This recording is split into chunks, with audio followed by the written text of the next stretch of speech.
ఆయన ప్రమాణ స్వీకారం చేస్తారు. బల నిరూపణకు ఒక 2 వారాలు, 3 వారాలు గడువిస్తారు. ఇంతకు మించి ఏం జరగదని చాలామంది అనుకున్నారు. కానీ రకరకాల ఈక్వేషన్స్ అన్నీ తెర ముందుకు వచ్చేసాయి. డీఎంకే, అన్నా డీఎంకే మళ్ళీ కలుస్తారు. పాత ఈ ద్రావిడ గొడవలు ఇవన్నీ మొత్తం పక్కన పెట్టేస్తారని, వేరే తరహా రాజకీయం జరుగుతోందని ఇలా అంతా జరిగింది. చివరికి నిన్నటి నుంచి కొంత అటు ఇటుగా ఉన్న వీసీకే పార్టీ మద్దతుతో ఈరోజు కొంత లైన్ క్లియర్ అయినట్టుగా కనిపిస్తోంది. మీ అంచనా ఏంటి సార్? ఇంకా లైన్ క్లియర్ అయినట్టేనా? ఇంకా ఏమైనా అవుటర్ సిగ్నల్లో ఈ ప్రభుత్వం అనే ఈ రైలుకి సిగ్నల్ ఏమైనా పడి ఉందా? అంటే ఇప్పుడు ఈయన సిగ్నల్ ఇవ్వాలంటే ఈయనకు సిగ్నల్ రావాలి. ఇప్పుడు ఈయనకు పైనుంచి సిగ్నల్ వచ్చిందా లేదా తెలియదు. ఎందుకంటే గవర్నర్ స్వతంత్రమైన వ్యవస్థ కాదు. నిజానికి కేంద్రం నియమిస్తే కేంద్రం చెప్పినట్టు కేంద్రం ఆదేశాలు అన్ని లెక్కలు తీసుకోవాలి. రాజ్యాంగ రీత్యా కూడా మన దేశంలో అది ఇంకా ఎక్కువ అయిపోయింది.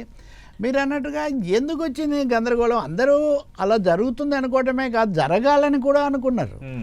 చాలా స్పష్టంగా 107 స్థానాలతో జనాకర్షణతో ఒక కొత్తదనంతో వచ్చాడు.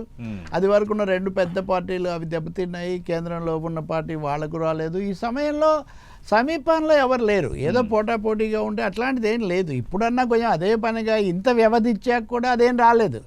కాబట్టి ఇది కావాలనే ఒక జాప్యం చేయటం లాగా కనిపించింది. అంటే ఉన్న ఫలానా ఏదో కూర్చోబెట్టడం కాకుండా చేయాలని. నిజంగా ఇప్పుడు వీసీకే పార్టీ నిన్న ఉభయ కమ్యూనిస్ట్ పార్టీలు, కాంగ్రెస్ మొదటే వీళ్ళందరూ ఇచ్చాక 3 జాతీయ ఇప్పుడు మనం మాట్లాడుతున్నప్పుడు ఐయుఎంఎల్ కూడా మద్దతు తెలిపింది. వాళ్ళు ఒక 2 సభ్యులు. కాబట్టి ఇక్కడ ఏం 120కి చేరింది. అవును సతీష్, ఇక్కడ ఒక ముఖ్యమైన అంశం తెర ముందు తెర వెనుక ఉండేది కనపడింది ఏంటంటే ఎందుకు ఈ ఆలోచనలో వీసీకే ఐయుఎంఎల్ మీద ఒత్తిడికి గురయ్యాయా? కమ్యూనిస్టులు కాంగ్రెస్ అంటే ఎవరు ఒత్తిడి చేయలేరు. వాళ్ళ రాజకీయ నిర్ణయం వాళ్ళు తీసుకున్నారు. కాంగ్రెస్ మొదటే చెప్పేసింది. నిజానికి కాంగ్రెస్లో ఒక వర్గం ముందు నుంచి విజయ్తో వెళ్ళాలి అన్న ప్రతిపాదన కూడా కాంగ్రెస్లో నడిచింది. అందుకే రాహుల్ గాంధీ తటపటాయింపులు లేకుండా వెంటనే అభినందనలు చెప్పేసి ఇటు తిరిగారు. దాంతో కొంచెం డిఎంకే మనసును నొచ్చుకున్నా. కానీ వాళ్ళకి ఒకటి ఉంది కదా, వ్యతిరేక ప్రభుత్వం రాకూడదు.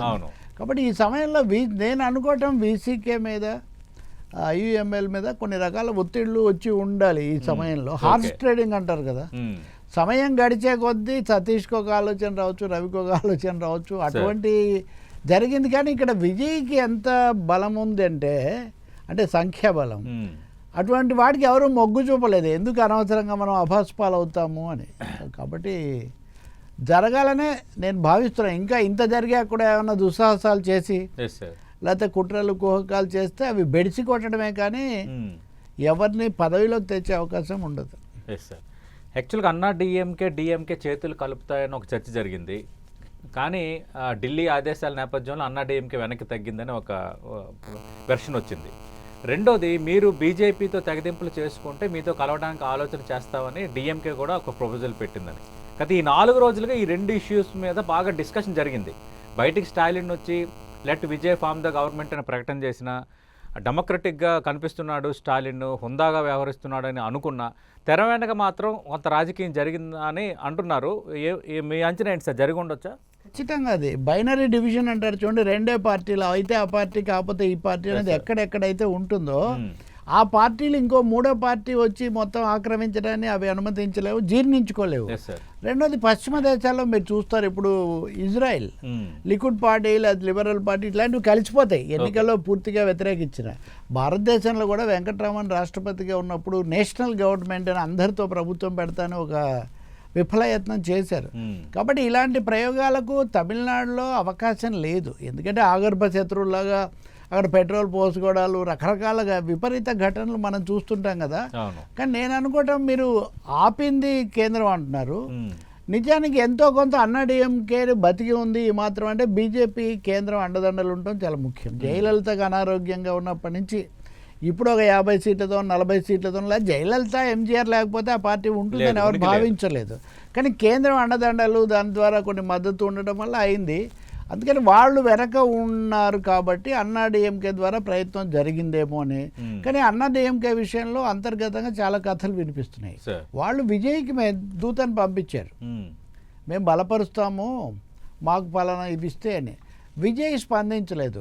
దాని మీద వాళ్ళు మా అంత పెద్ద పార్టీ పంపిస్తే మీరు స్పందించరా, ఇది మమ్మల్ని అవమానించడమే, హర్ట్ అవటమే అని వాళ్ళు భావించారు.